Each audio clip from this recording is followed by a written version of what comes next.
Hey, I'm going to show you how to do a bird dog. I'm going to show you two different variations. The first one, the most moderate. The second one is a step up. So, hands should be underneath your shoulders. Your knees should be underneath your hips. I like your toes flexed. You can extend one leg,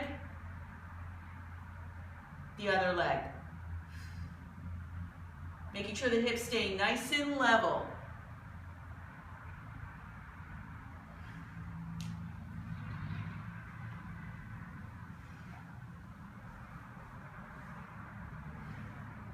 Now, to progress this, you'll take the hand away and extend the opposing arm.